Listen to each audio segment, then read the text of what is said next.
Thank you, Mr. Speaker.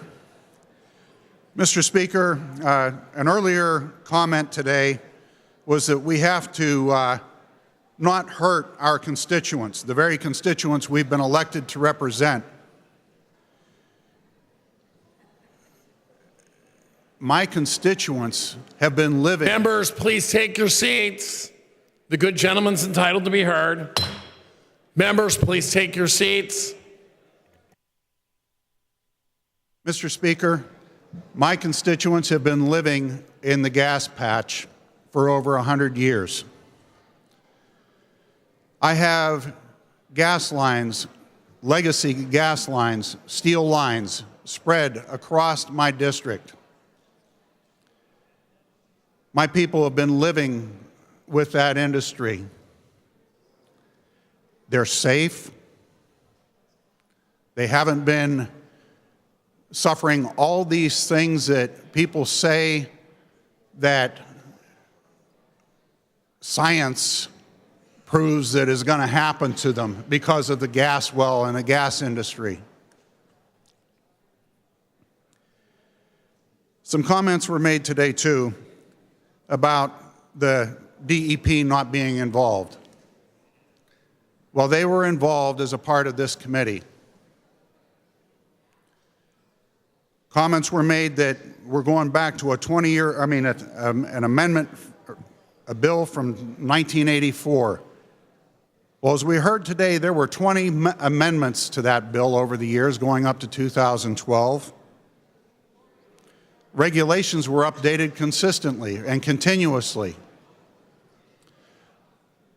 What Representative Causer and the people who have worked on this bill did was they went back to what was the law in 2012, not 1984,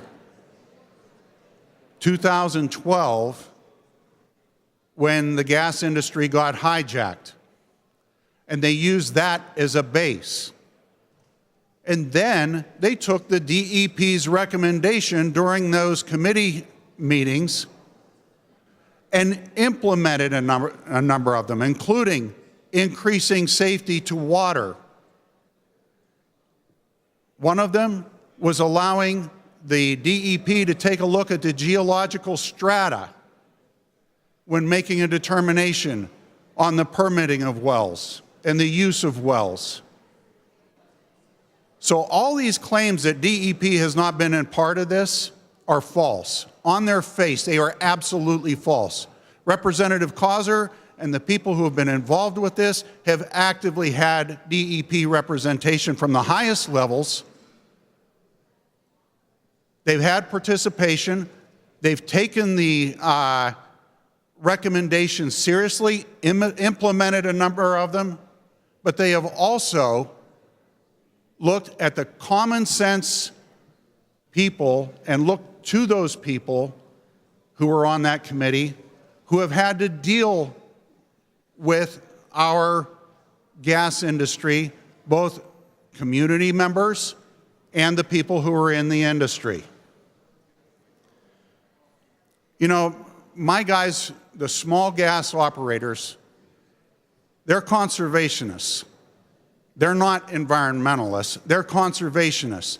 They're the type of people that take care of our clean streams through organizations like Trout Unlimited, who protect our environment through the National Wild Turkey Federation and Pheasants Unlimited.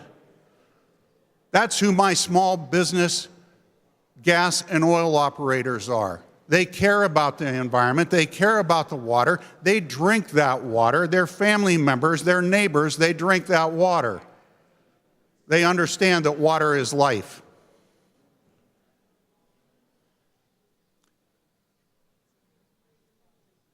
The idea of what's called super emitter wells were brought up. You know, there's not a small gas operator in the world or in my region that wants one of those super emitter abandoned wells to continue going abandoned. They'd rather capture those molecules and sell them and take care of our farmers, take care of our small businesses, our small communities. They don't want that methane going into the air. They want to sell it. If you've got a super emitter, well, that's an opportunity for my gas operators. Stop using Act 13 as a method of keeping them out of the industry and going after that natural gas. That's a resource to them. They don't want that going up into the air. They want that used to power your electricity. They want that to be used to heat your home.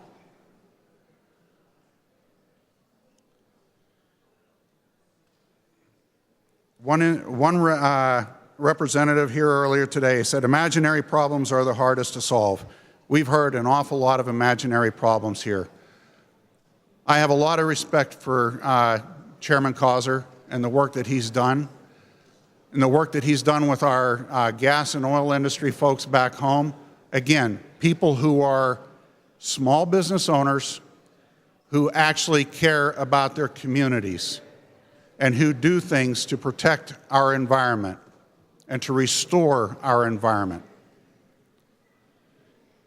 That is why I stand for my constituents who are living in that and all these against all these false narratives.